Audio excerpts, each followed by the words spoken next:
काल का शापित कुआं। गांव के किनारे एक प्राचीन कुआं था जिसे लोग काल का कुआं कहते थे। गांव में कहावत थी कि जिसने भी उस कुएं में झांका वह लौटकर कभी नहीं आया। इस डर से लोग कुएं के पास जाना तो दूर, उसका नाम तक लेना पसंद नहीं करते थे। एक रात गांव के 3 दोस्तों अमित, विक्रम और सूरज ने ठान लिया कि वे इस रहस्यमयी कुएं का राज जानेंगे। तीनों ने सोचा, ये सिर्फ दादी नानी की कहानियां हैं और कुछ नहीं। चांदनी रात थी, आसमान में बादल उमड़ घुमड़ रहे थे और हवा में ठंडक थी। तीनों अपने हाथों में टॉर्च और रस्सी लेकर कुएं की ओर चल पड़े।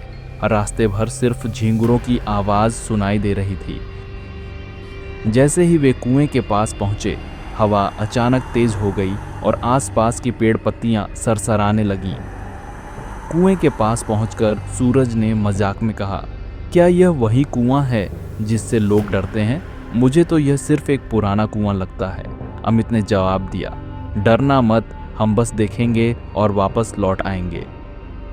जैसे ही उन्होंने कुएं में झांकने के लिए टॉर्च की रोशनी डाली, उन्हें एक अजीब सी गहराई नजर आई। कुएं से ठंडी हवा का झोंका आया और अचानक अंदर से किसी के रोने की आवाज सुनाई दी। तीनों चौंक गए। सूरज ने घबराकर कहा, क्या हमने गलत कर दिया? विक्रम ने हिम्मत करके रस्सी पकड़कर कुएं में उतरने का फैसला किया। उसने कहा, मैं नीचे जाकर देखता हूं कि ये आवाजें कहां से आ रही हैं। सूरज और अमित ने रस्सी पकड़ी और विक्रम धीरे धीरे कुएं में उतरने लगा।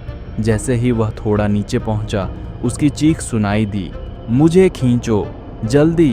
दोनों ने पूरी ताकत से विक्रम को ऊपर खींचा, लेकिन जैसे ही वह बाहर आया, उसकी आंखें डर से लाल थीं और वह बेहोश हो गया।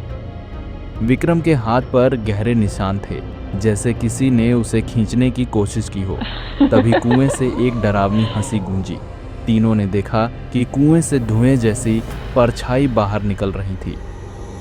वह परछाई धीरे धीरे इंसानी आकार लेने लगी। उसकी आंखें अंगारे जैसी जल रही थीं और उसने गूंजती आवाज में कहा, तुमने इस कुएं की शांति भंग की है, अब तुम इसे कभी नहीं छोड़ पाओगे।